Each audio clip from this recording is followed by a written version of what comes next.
we should probably be concluding Chapter 20, Vampirism, Witchcraft, and Black Art, their dangers and how to avoid them. In this program, it was certainly recognized by the early church, just as today it is by the Roman Catholic Church, and in the East, the idea has always been common: demon lovers.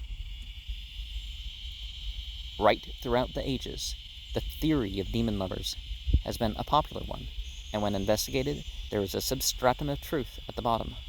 Although our position today enables us, by the labors of many unwearied researches into the less known of nature's laws, to understand much which was inexplicable, yet the facts of certain phenomena are not wholly explained by the hypothesis advanced.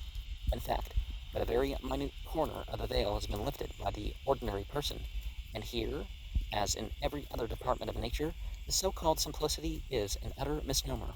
Hence, cases occur where phenomena of a psychic character do not come under any of the well-defined categories into which they usually fall. Another explanation must be sought. One of these is that the demon lover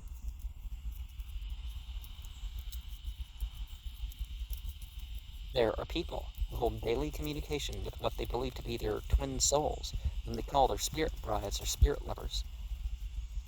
The latter live upon the magnetism of those whom they are attracted to, and these vampires are exceedingly numerous.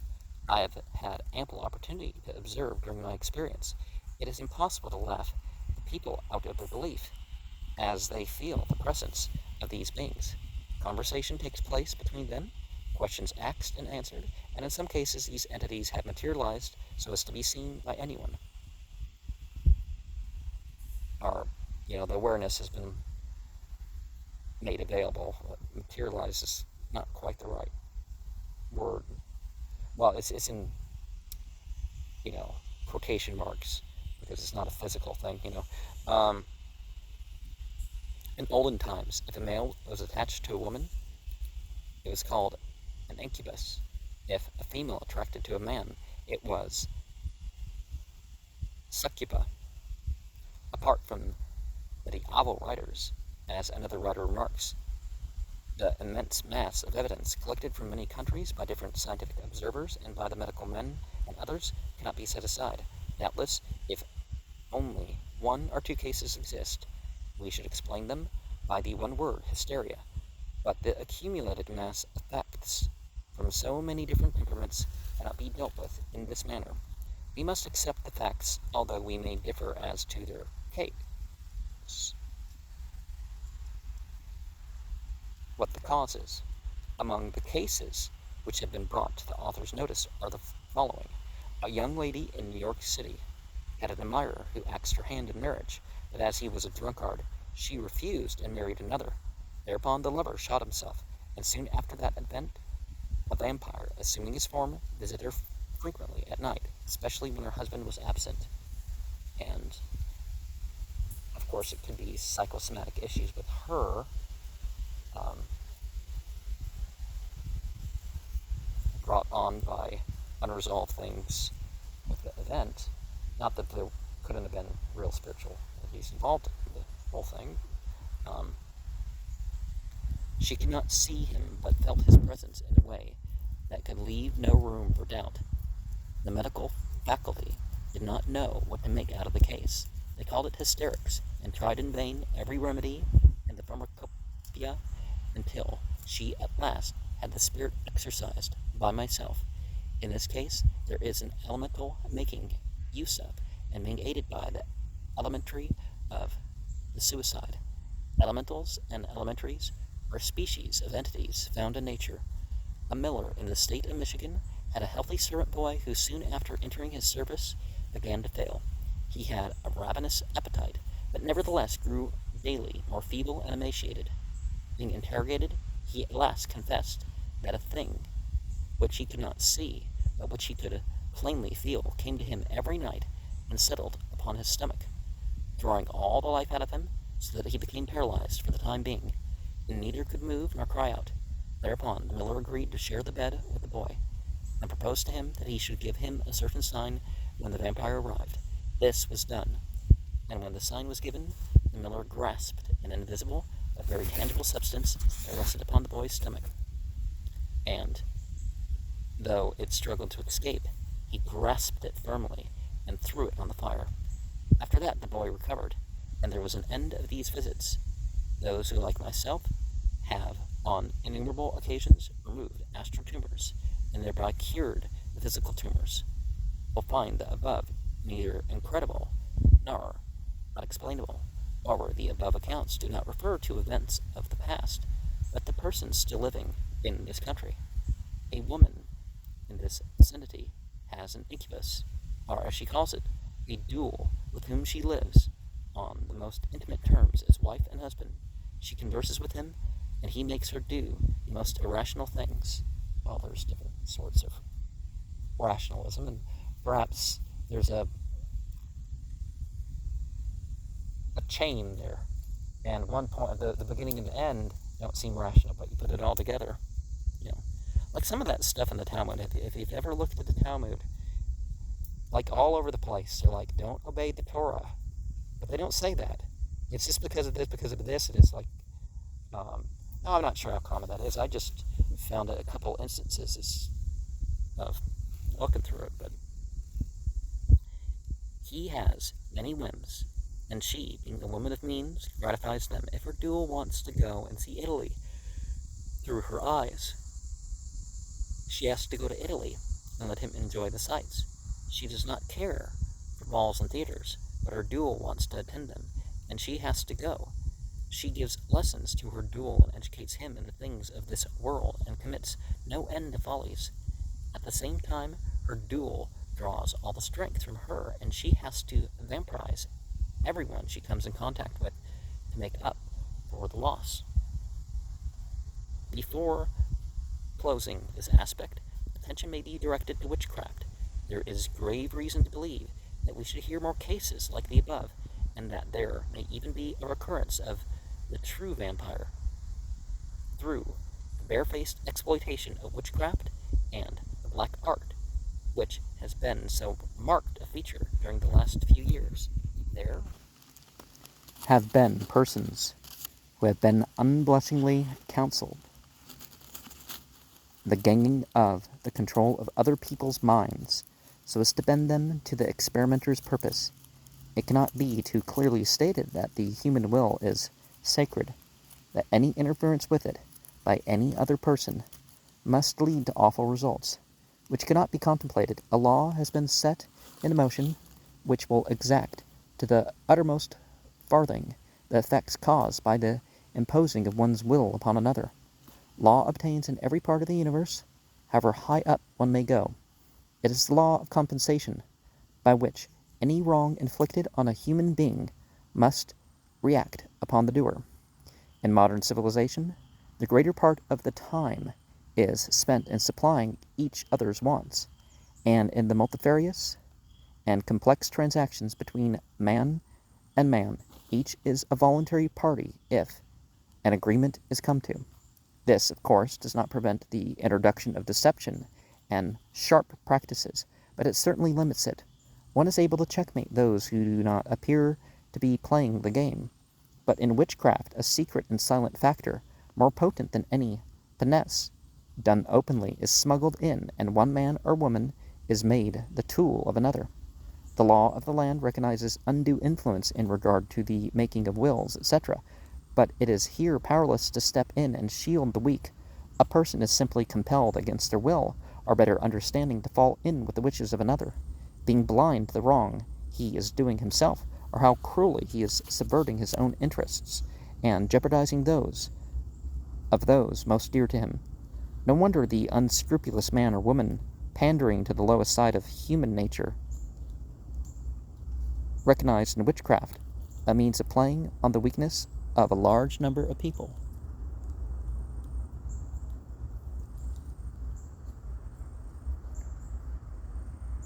And reaping considerable financial benefit from it. Even hypnotism can only be legitimately used in diseased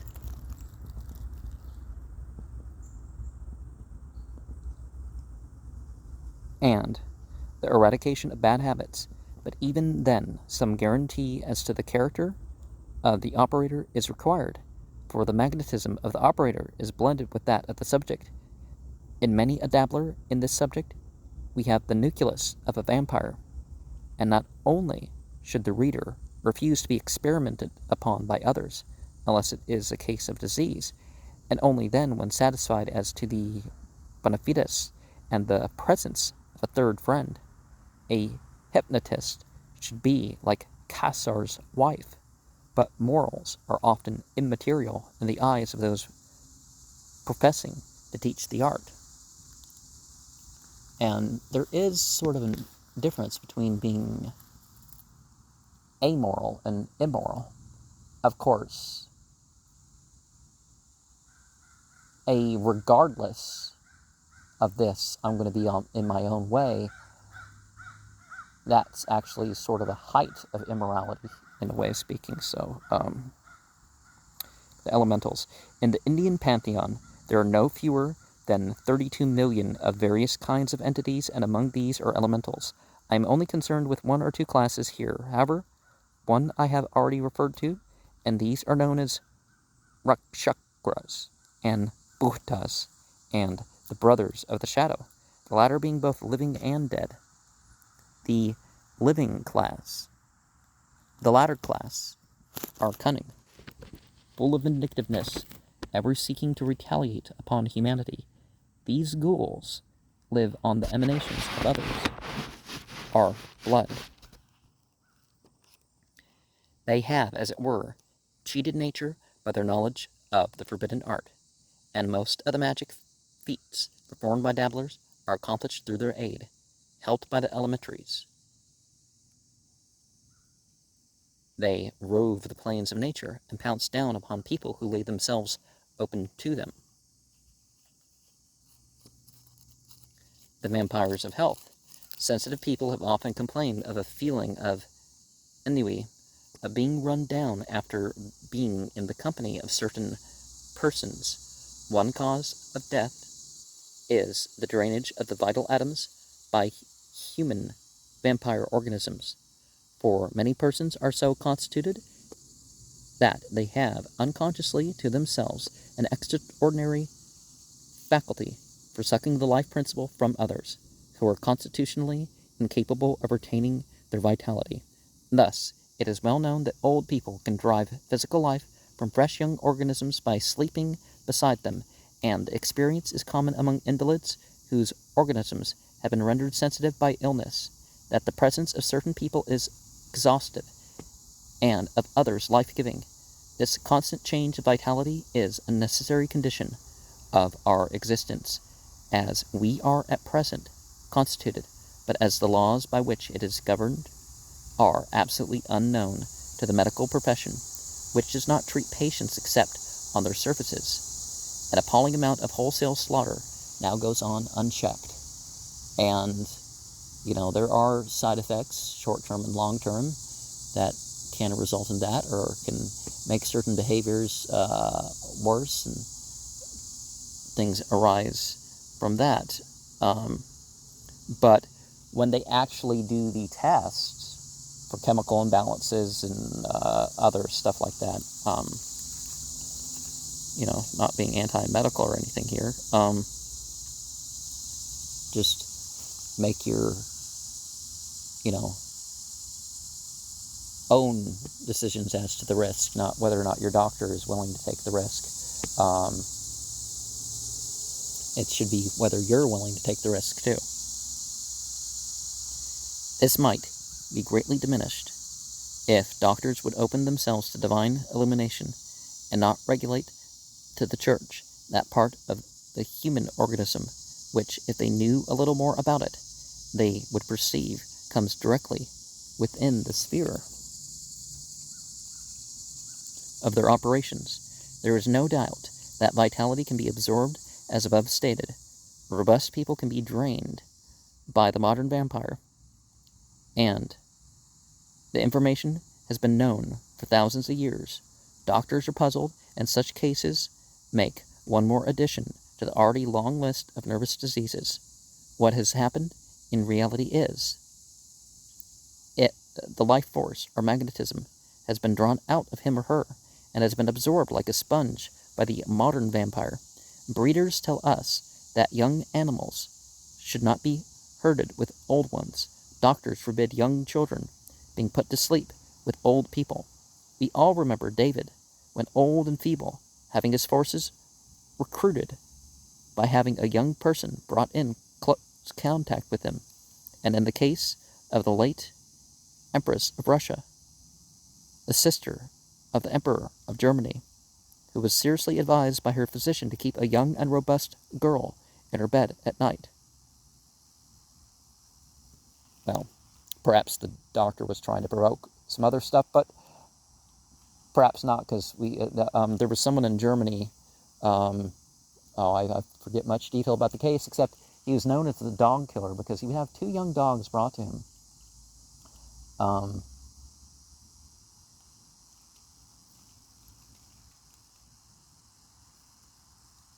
Every year, and these dogs would die. And so people kind of caught on and said, something's happening. Readers of Dr. Kerner's Seeress, a Provost, remember how Madame E. House repeatedly stated that she supported life merely on the atmosphere of the people surrounding her. Aura. In addition to the vehicles which have been mentioned as forming a part of a human being, there is a fine substance called the aura. Modern science will discover it in a few years, but of course it will not be known by this name.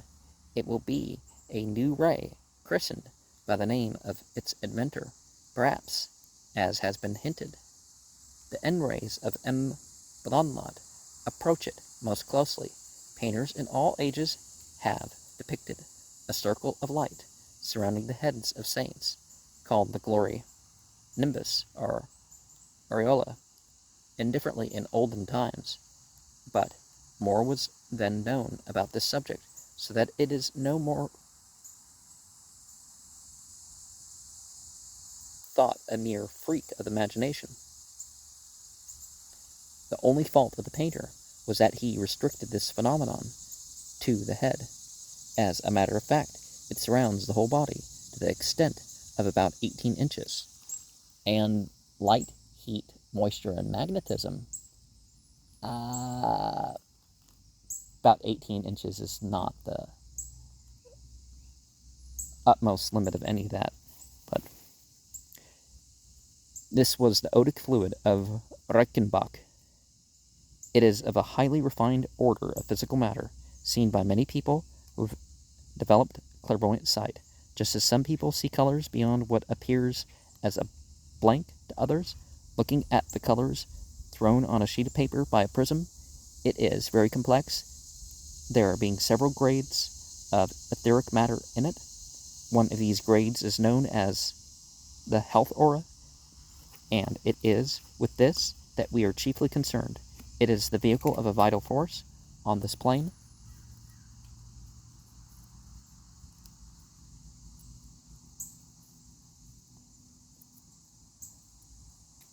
Transmuting the life energy poured out by the sun into the health and strength.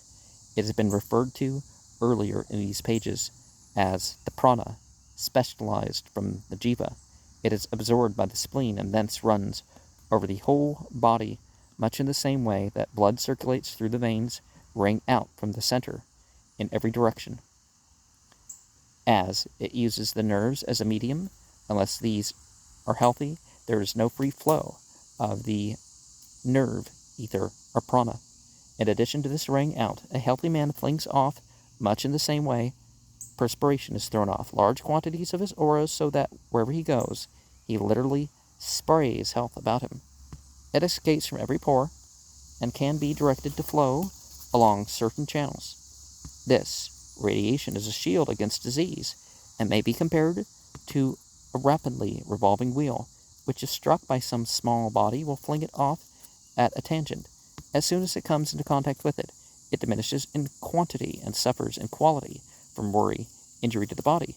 ill health, grief, melancholy, hatred, anger, and any of the disintegrating forces which enter into daily life with those who have not as yet learned anything of the forces which are inherent in them and which surround them on every side.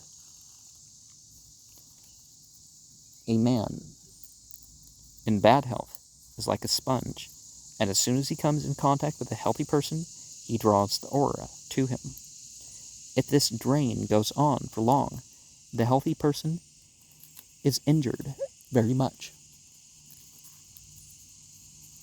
All sensitive persons give off this aura very readily. It passes off without their consciousness, but it is only when brought into contact with people of a certain type that this happens, or when they attend seances. Only the very strong should attend these, unless they possess pure and strong individualities, as these can resist the onslaughts made by entities that materialize.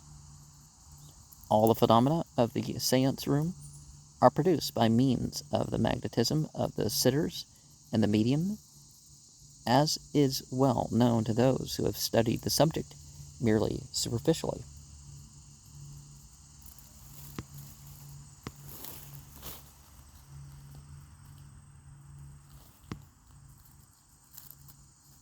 The remedy: carrying the mind back to what has been said with regard to vibrations. All sensitive persons are those who have hitherto been robust and suddenly find themselves losing strength without any adequate reason, should set apart at least 10 minutes a day to the cultivation of rendering the vitality impregnable to the attacks of the vampire, whether of the blood or of the vitality. Here it may be as well to point out that there are two classes of persons particularly liable to take on the conditions of those with whom they are brought in contact, or to be drawn upon by outside influences. These are those born between the 21st of June and the 21st of July. Children born between these dates, especially, should not be placed with elderly people to sleep. The other class are those born between the 21st of February and the 21st of March. It has been found that persons born at these times are very mediumistic, and in one case the reason is that the influence of the moon is very marked. More than one writer has remarked upon the moon's vampirizing this earth and retaining its vitality, dead as it may appear, although the emanations are through the emanations of the earth. The vibrations of the earth are low, and so same thing with the living creatures on it. The hertz may vary, but there are different frequencies put off and that we respond to, but our overall hertz is much like the earth, 7 point something, right? That vitality is transferable, was proved by the old mesmerists, and the masseur of today emphasize it. Many elderly people are massaged daily for no particular complaint, but when they get run down or their bodily powers are declining, they find being rubbed by a healthy man or woman restores energy and vim. One well-known English member of Parliament, who, though advanced in years, gets through enough work to kill several men, has a medical rubber in constant attendance on him, and he admitted to me one day that had he not his assistance, he could not keep the strain up. Masseurs know that strength goes from them, and that this is not merely from the labor of rubbing. Retain your vitality, then. To overcome these things, lead as pure a life as possible, avoiding alcohol, which retains evil magnetism and attracts to yourself entities in and out of the body, there being a similar rate of vibration existing between you and them, and this places them in sympathy, as it were, with you, and able to affect you. In this same way, a certain relationship exists between you and those who use corpses as food, living and dead human beings, and vampires, and elementals, shells, and other species of entities that roam the lower levels of the next plane. In addition to this, there is a vast mass. It takes the form of clouds and sometimes horrible shapes of hatred resulting from the collective thoughts are sensations of all the slaughtered animals, tame and wild, and the blood, like alcohol, is a magnetic tie, as has been already seen. Purity of food, then, is essential. Next is purity of thought. Sensuality, anger, malice are differing rates of vibration, and these vibrations are taken up by others in the vicinity.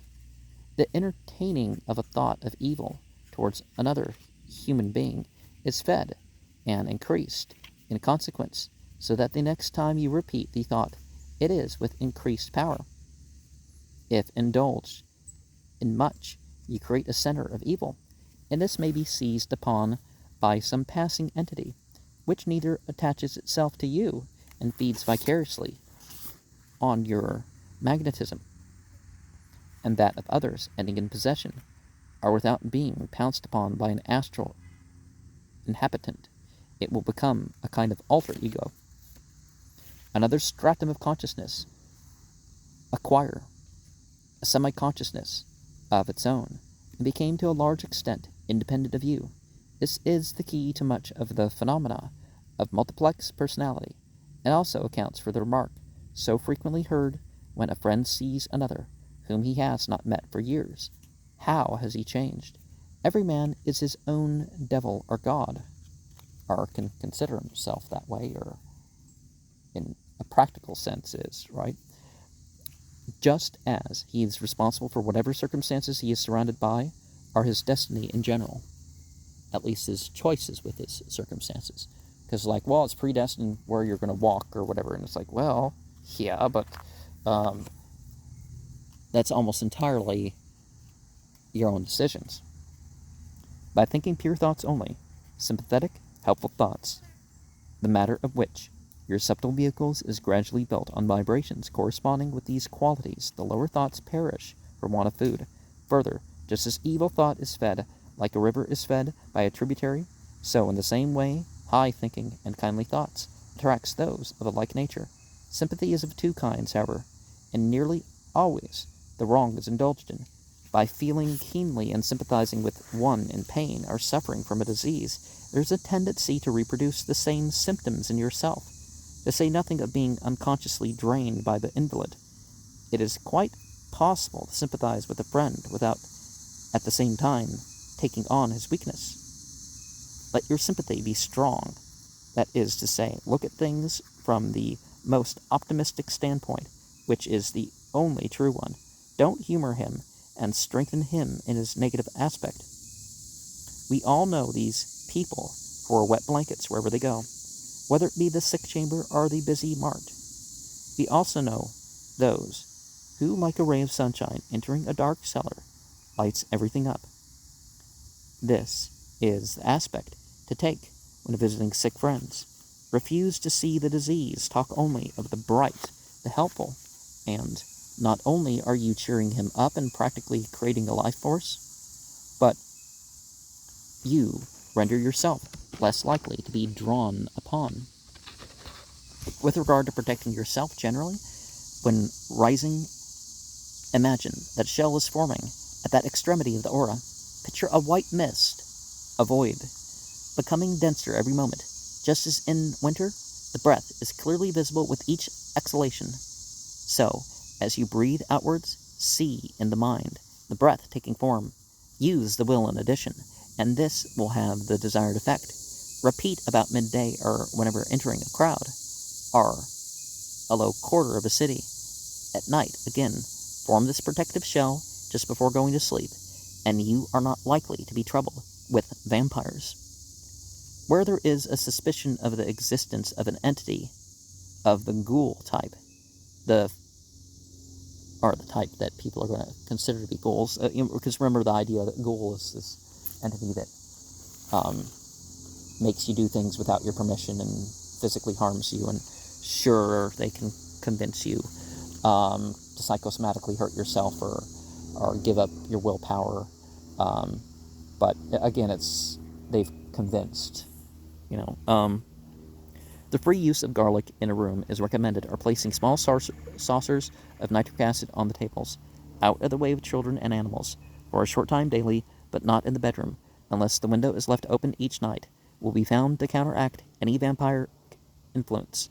The use of incense in places of worship is not superstition, or to have a theatrical effect. Well, if that evokes something of the individual, why not? But to keep undesirable entities away,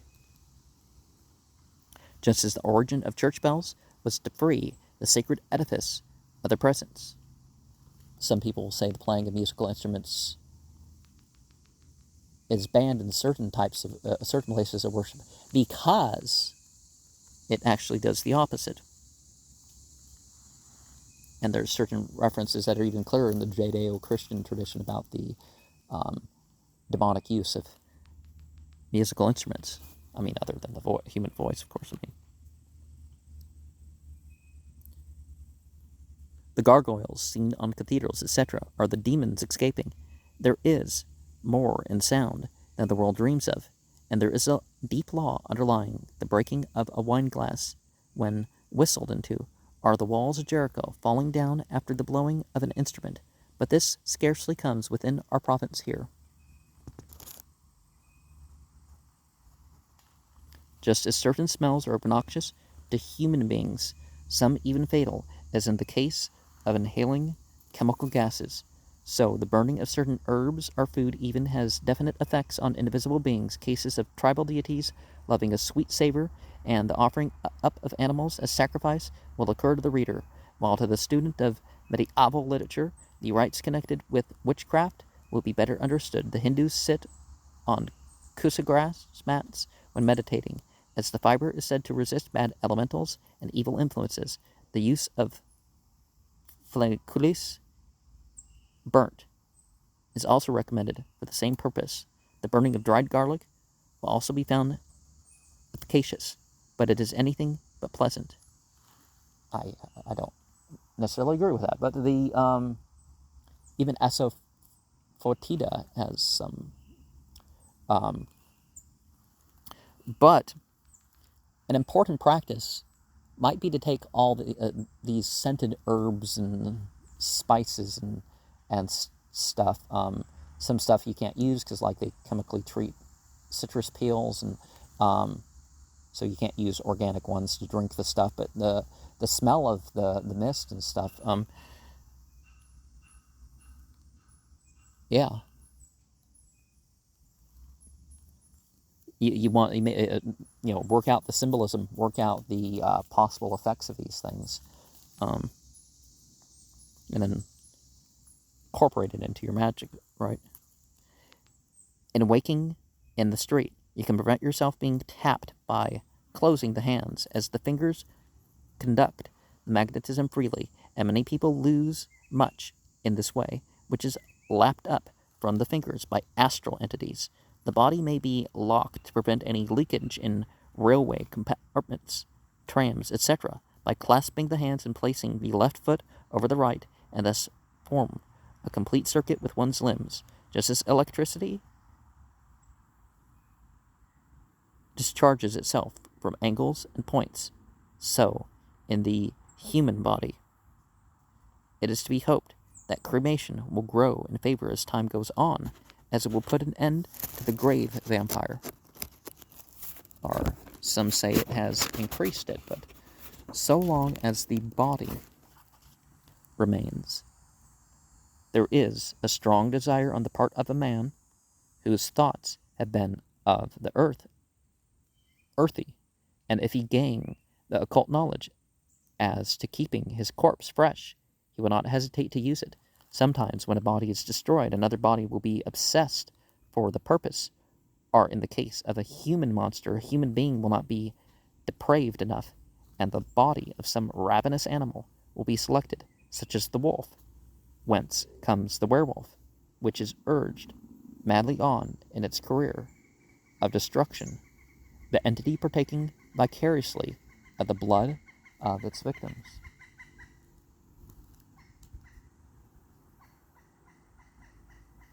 In folklore, fairy tale, and religion, there has been sound reason in virtue being triumphant over evil, because goodness is an actual shield, shedding an influence around it, which the malign forces cannot approach and still penetrate.